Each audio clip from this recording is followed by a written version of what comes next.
तो मेरा क्वेश्चन ये है कि हम क्या करते हैं, जो भी हमारे आसपास चीज़ें होती है, जो भी हमारे एक्सपीरियंसेस होते हैं, हम उससे सीखते रहते हैं, चाहे वो रिलेशनशिप्स में हो, चाहे वो पढ़ाई हो, करियर हो, जॉब हो, व्हाटएवर, उसी से ही हमारी अंडरस्टैंडिंग डेवलप होती रहेगी। लेकिन सर मैं ये जानना चाहती हूँ कि हमारी जो डीपर अंडरस्टैंडिंग है, जो आप बोलते हो कि अपने आप को समझो, सेल्फ नॉलेज आपकी बहुत ज़्यादा स्ट्रांग होनी चाहिए, वो कैसे इंक्रीज़ करी जाए? कि हमको अंडरस्टैंडिंग बढ़ानी है किसकी? खुद की। क्योंकि अगर हम खुद को अच्छे से समझ जाएं, खुद को समझने का मतलब क्या?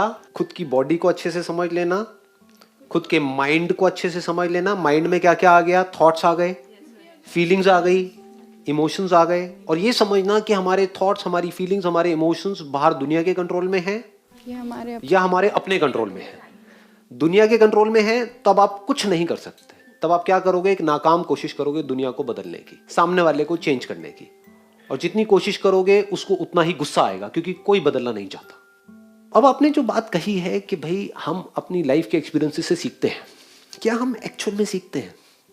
या सीखते भी हैं तो क्या हम बहुत ही सुपरफिशियल तरीके से सीखते हैं या बहुत डीपली सीखते हैं? सर डीपली भी सीखें अगर, क्योंकि मेरे जितने फ्रेंड्स हैं वो भी, या मेरे रिलेशनशिप्स लगा लो फैमिली के साथ या किसी के भी साथ, वो बहुत अच्छे हैं। दैट मीन्स आपने रिलेशनशिप्स की पजल को सॉल्व कर लिया है।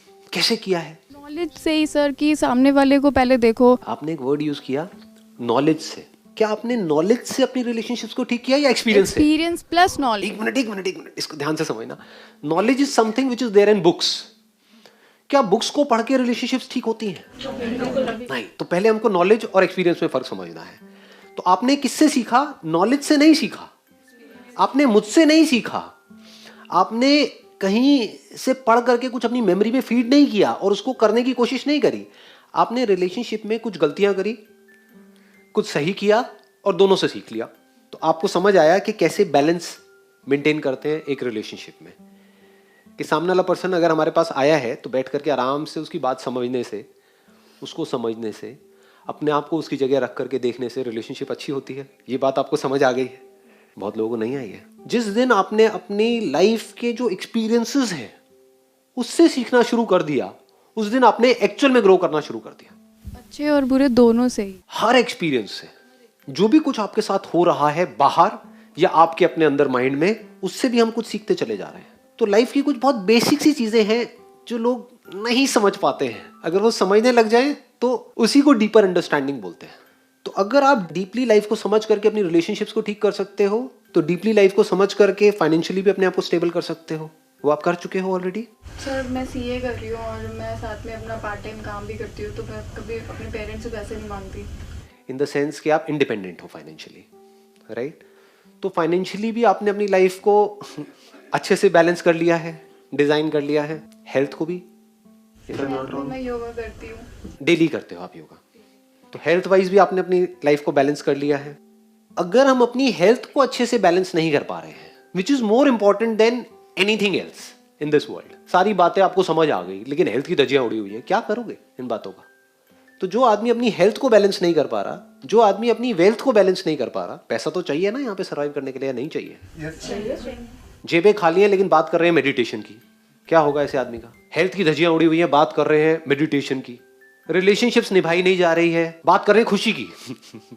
तो आपको अगर अपनी लाइफ को बेटर करना है तो ये तीन चीजें चाहिए, नहीं चाहिए? Health, wealth and happiness which is connected to relationships. ये तीनों चीजें कैसे बैलेंस होती हैं, वो आपके सामने एक लाइव एग्जांपल है। समझ से होती है। और कैसे होती है? एक्सपीरियंस से होती है। हेल्थ में भी आपने कुछ गलतियां करी होगी, बहुत, उससे लेकिन सीख लिया। गलतियां सब करते हैं, गलतियां इन्होंने भी करी, मैंने भी करी, आपने भी करी, सबने करी। बट फर्क क्या है? जो अपने एक्सपीरियंस से नहीं सीख रहा है, अपने खराब एक्सपीरियंसेस से, वो उसी गलती को बार बार रिपीट करेगा। फिर उसको उसकी लत लग जाएगी, उसकी आदत लग जाएगी और फिर वो फंस जाएगा। लेकिन दूसरी तरफ से जो लर्नर्स होते हैं वो क्या करते हैं? गलती करते हैं, फटाफट से सीखते हैं। यानी कि कहीं पर हाथ गया, हाथ जला, सीख लेते हैं कि अब यहाँ पे दोबारा से हाथ नहीं लेकर के जाना है। इसको सीखना बोलते हैं। तो लाइफ का पहला जो स्टार्टिंग पॉइंट है वो है ये learning attitude, not memorising attitude. बचपन से ही हमको कैसा बना दिया गया है स्कूल में या घर पे, जो कहा गया उतना ही करो, अपना दिमाग मत लगाओ। दिमाग लगाना मतलब क्या? सीखना। किससे सीखना? किताब से सीखना। किताब में क्या है सीखने के लिए? Second hand knowledge. और जो उसको एक्वायर करके सोचते हैं कि मेरे को कुछ समझ आ गया, वो सब सेकेंड हैंड पीपल है। You need to ask this question to yourself. Do you want to be a second-hand person or an original person? What is an original person? Who is an original person? जो दुनिया को ज्ञान ना दे रहा हो, दुनिया को ना बोल रहा हो कि तू ये कर, तू वो कर, तू अपने आप को बदल, जो खुद को बदल रहा हो और कॉन्स्टेंटली बदल रहा हो, डेली बदल रहा हो, उसी को कहेंगे ना। तो अब पहले इसको अच्छे से समझ लेते हैं कि हेल्थ, वेल्थ और रिलेशनशिप्स, इन तीनों का बैलेंस हमको मेंटेन करना आना चाहिए। वो आपको कोई सिखा नहीं सकता है, कोई दुनिया की बुक नहीं सिखाएगी, मैं नहीं सिखाऊंगा, कोई नहीं सिखाएगा। कैसे सीखना है? खुद ही अपने एक्सपीरियंसेस से सीखना है। रिलेशनशिप्स में कुछ गलतियां करोगे, उससे सीखो, देखो क्या होता है क्या नहीं होता है, करते करते इसको बैलेंस करते चले जाओ। जब तक हमने ये बैलेंस नहीं किया, तब इसके अलावा हम कुछ भी बातें करते रहे, सब बकवास है, सुपरफिशियल लेवल की बातें हैं, वो सब एस्केप्स हैं। जो हमारी एक्चुअल प्रॉब्लम है वहां से हम भाग रहे हैं। पैसा एक्चुअल प्रॉब्लम है या एक्चुअल प्रॉब्लम ये है कि मेरे को ये समझना है कि यूनिवर्स क्या है? समझना मेरी इस बात को, पता लग भी गया तो करेगा क्या? हाँ ठीक है, ये है जी यूनिवर्स, ये है रियलिटी, ये है सच। अच्छा फिर देन व्हाट नेक्स्ट? पैसा तो फिर भी चाहिए। तो पैसा is a need, health is a need. अगर आप रिलेशनशिप्स में चले गए हो, यानी कि आप बेवकूफ हो, अगर समझदार हो तो रिलेशनशिप में जाओगे ही नहीं। लेकिन अगर मेरी तरह बेवकूफ हो और एक रिलेशनशिप में चले गए हो, तो यू नीड टू लर्न कि कैसे उस रिलेशनशिप को अच्छा बनाया जाए, कि उस रिलेशनशिप में से खुशी मिले मेरे को भी और जो उस रिलेशनशिप में है उसको भी। तो ऐसे अगर हम सीखते चले जाएं, देखो अब हम कैसे सीखने का लेवल बढ़ा सकते हैं। क्या इतना हमने सीखा है कि इस दुनिया में सब कुछ टेम्पररी है, कुछ भी टिकता नहीं है, ठहरता नहीं है? क्या आपको कॉन्ट्रडिक्शन नजर आती है लाइफ में? ये अंडरस्टैंडिंग गहरी होने का नतीजा है। जो लोग मैकेनिकल होते हैं उनको कहीं कोई कॉन्ट्रडिक्शन नजर नहीं आती है, उनको सब कुछ बड़ा सीधा सीधा दिख रहा होता है। जैसे कल ही मैं देख रहा था, एक बड़ी इंटरेस्टिंग चीज मैंने ऑब्जर्व करी। मेरी सेशंस में 2 तरह के क्वेश्चंस पूछे जाते हैं और दोनों ही कॉन्ट्रडिक्टरी है। एक तरफ से कोई पूछ रहा होता है कि सर जो हम पढ़ते हैं, जो भी हम पढ़ाई करते हैं वो हमें याद नहीं रहता है, तो वो कैसे याद रहे? और दूसरी तरफ से लोग क्वेश्चंस पूछते हैं कि मेरे साथ में पास्ट में कुछ हो गया है जिसको मैं भूलना चाहता हूं, वो मैं भूल नहीं पाता हूं, कैसे भूलूं? तो भाई आप चाहते क्या हो? आप अपनी याददाश्त को कमजोर करना चाहते हो या स्ट्रांग करना चाहते हो? हाँ, स्ट्रांग करना चाहते हो कि जो भी पास्ट में आपके साथ उल्टा सीधा हुआ है वो सब याद रहे आपको। फिर एजुकेशनल जो है। अच्छा, तो आप ये चाहते हो कि एक जगह से तो समझे कॉन्ट्रडिक्शन नजर आई। This is the sign of intelligence. जब आपको लाइफ में ऐसी कॉन्ट्रडिक्शन नजर आने लग जाए, तब आपको हंसी आने लग जाएगी लाइफ में। तब आप समझ जाओ अब आप सही ट्रैक पे बढ़ रहे हो। कितनी बड़ी कॉन्ट्रडिक्शन है।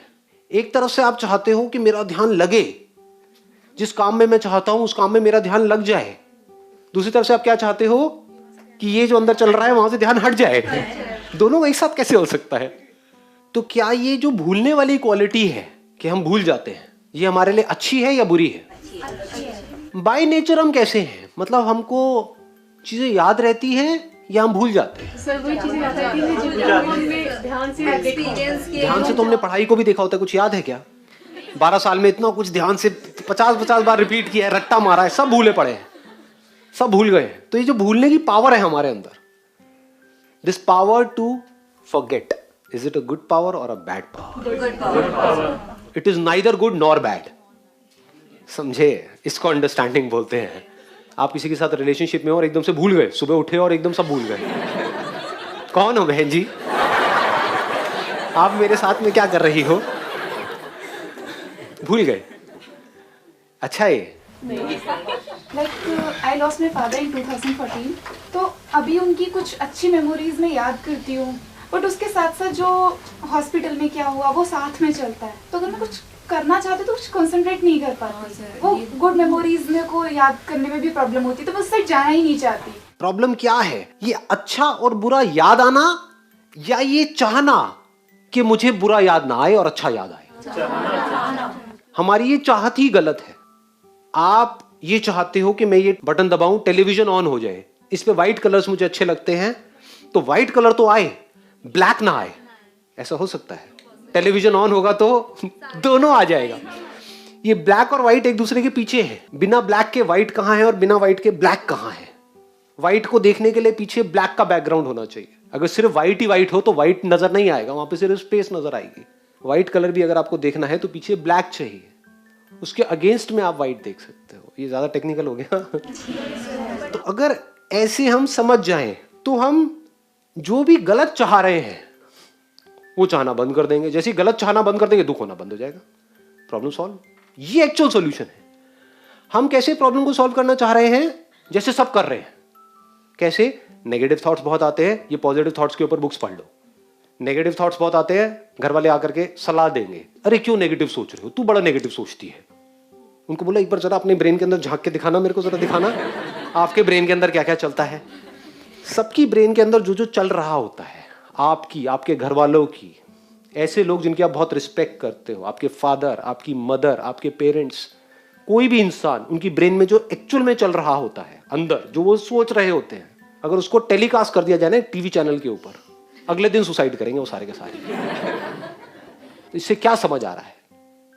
ब्रेन इज ब्रेन, सबकी एक जैसे काम करती है। और ब्रेन में ऐसा कोई तरीका नहीं है ये तो आए वो ना आए, या तो दोनों ही नहीं आएंगे। जैसे गहरी नींद में होता है, जब आप गहरी नींद में होते हो तो पिक्चर बंद हो जाती है, जैसे स्क्रीन बंद हो गई, ऑफ, दोनों ही गायब। पर उसके लिए हम तैयार नहीं है। कॉन्ट्रडिक्शन देख रहे हो? हम क्या चाहते हैं, सारी चीजें हमारे सब कुछ हमारे अकॉर्डिंग हो। यही सबसे बड़ा ट्रैप है। यही आपकी लाइफ की सारी प्रॉब्लम्स की जड़ है। मतलब अगर आप किसी के साथ रिलेशनशिप में हो तो उसकी जो अच्छी क्वालिटीज हैं वो तो आपको चाहिए, बुरी नहीं चाहिए। फंस गए ना? जबकि आप खुद भी, और यही प्रॉब्लम आपकी सिर्फ उसके साथ नहीं है, आपके खुद के साथ भी है, क्योंकि खुद को कभी हमने समझा नहीं है। खुद की भी अच्छी साइड्स को तो आप देखना चाहते हो, अपनी बुरी साइड्स को छुपा रहे होते हो। प्रॉब्लम क्या है? आपकी ब्रेन के अंदर उल्टी सीधी चीजें प्ले होती हैं, ये प्रॉब्लम है। या आप चाहते हो कि ये सीधी है ये तो प्ले हो, ये उल्टी है ये प्ले ना हो, ये है प्रॉब्लम। क्या ये चाहत प्रैक्टिकल है? हम इम्प्रैक्टिकली जीते हैं। अगर इसको एक वर्ड में सम अप किया जाए, हम इम्प्रैक्टिकल हैं। तो what is spirituality, what is self understanding? To be absolutely practical. Being practical means to see this world as it is. Being practical means ये समझ लेना गहराई से कि कहां पर एफर्ट करने की जरूरत है, कहां पर एफर्ट करने की कोई जरूरत नहीं है। इसको बोलते हैं समझदारी। बट मैं चाहती हूँ कि वो जो ये वाली चीज़ है ना, कि ये पूरा यूनिवर्स क्यों है, मैं क्यों हूँ यहाँ, ये कैसे पता चलेगा sir? If you start looking at your self in the sense जिसको भी आप मैं बोलते हो, क्या आप मुझसे अलग हो? अरे दिख रहा है, मतलब देखो इतना सिंपल है। अपीयरेंस के लेवल पे हम अलग हैं, एक्चुअल में इस मोमेंट में यहाँ पर जो भी कुछ है उसके बेस पर क्या हम एक दूसरे से अलग अलग हैं? टाइम तो सब सेम ही लगा। इसको और सिंपल वे में देखो, जो हमारा मटेरियल है, जिस मटेरियल के हम बने हुए हैं, वो सेम है या वो अलग अलग है? सेम है। This must be very clear.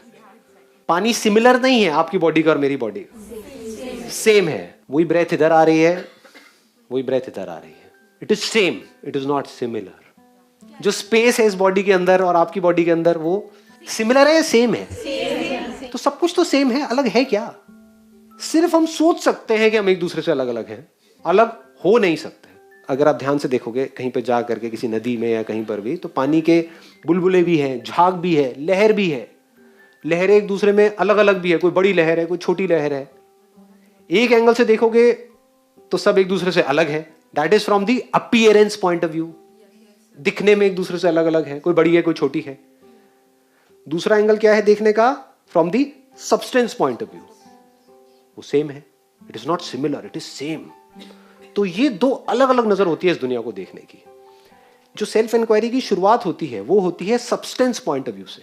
तो जैसे ही आप देखते हो एक्चुअल में क्या है और हमें लगता क्या है, हमें लगता क्या है कि मैं ये हूं, मैं उससे अलग हूं। ये हमारी थिंकिंग का ग्राउंड है।